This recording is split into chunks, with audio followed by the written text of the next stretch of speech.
හේ අන්න චූටි කුරුල්ලා ඉම්බා. ඇයි? අන්න ගිනි ගෑවා. තාපොට්ටෙන් පුටෙන් නරක තැනකට වදිනවා. ඕ කියලා වැඩක් නැහැ චූටි කුරුල්ලා පිච්චෙනවා. ඒක තමයි චුංචු කුරුල්ලා පිච්චෙනවා පුටේ කොල්ලගේ අනාගතේ ඉවරයි. අපේ අතේ. ඒක තමයි පුටේ. එහෙම නෙමෙයි කට්ටිය මොකද්ද කරන්නේ? අපිට අපි කරපු දෙයක් දැක්කේ නැහැ. මං දැක්ක වටේ දුවනවා. මෙයා හරි කතාවක් කිව්වා මට. මොකද්ද කියන්නේ? අයියේ උඹේ ගැහිල්ල මරුළු. අප්පට ගැහිල්ලට ආසයි ඉඳලා කොල්ලට. ඕ පුටේ මං ගහන අල්ලුවලු. ඉතින් උඹට තරම් කවුරු ගැහුවේ නැහැ. අප්පට දිරි ගහනලු ඇති වෙන්න. ගහන්න ආසයිලු අල්ලන්න. මේ පැත්තේ හොඳ ඇලිලි කාරේ තමයි ඔය. ඔය මක්කයි මේ ඔය කැමතියි මට අල්ලන්න. මොකද්ද අහන්න ඕලු.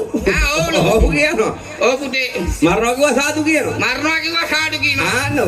පුතු අම්මේ මොකද? එහෙම නෙමෙයි. එහෙනම් මේගොල්ලන් ආවේ අපේ සායට නෙමෙයි අත රේන්දෙට. ඒ මක්කයි. නෑ යෝදයෝ. එහෙනම් සායට නෙමෙයි. එහෙනම් සහයෝගයට. සහයට දැනි ගෙදර හිටියෝ පණි. අරගෙන පණි. ඔව් මෙයා දැන් අරගෙන පයින්න තමයි කම්පනා කරන්නේ. කල්පනාව නම් තියෙනවා මෙයා බැන්ඩේ ඊයේ බෙරේදලු. එහෙමයි. දැන් මට කිව්වේ බං අපේ ගෙදර එක්කෙන ඇවිල්ලා ඉන්නවා try කරන කෑල්ල ඇවිල්ලා ඉන්නවා කියලා. අම්මේ බලාගෙනයි කොල්ලෝ. ඒක තමයි. එහෙනම් කොල්ලා වැඩි සවුත්තු කරන්න එපා.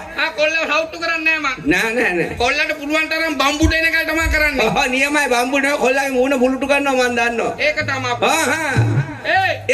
මේක මොකද මේ කරන්නේ මේ ඇඳලා තියෙන්නේ. ඔයකද? ඔකට කියන්නේ කාලිසම. අධික මේස් කාලිසම. අධික මේස් කොහෙද මං? එහෙනම් අධික මේස් වෙනවා. එහෙනම් ඔය කාලිසම. හැබැයි නම්බර් 2 බඩු කෑල්ල. ඇයි? කොච්චර ගැහුවත් අල්ලනවා. අල්ලන්න තමයි ඕනේ. ඒක නෙමෙයි ආයිවන්. මේගොල්ලන් අපේ සහයෝගයට ආවේ. ආන්න උදව්වට ආවේ.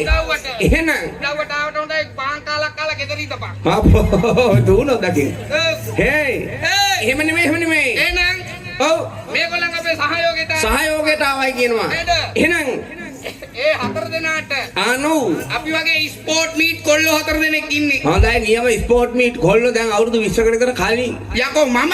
ඔව් දැන් නා ගියා. යකෝ තම 18යි මාසෙයි. ඕක ගලවනවා බොරු නම්. මට බෑ. ගලවනවා බොරු නම් හට්ටේ පෙන්න. නාකිතරකිට තෙයි. තාත්තත් ටික වෙයි. ඒක තමයි.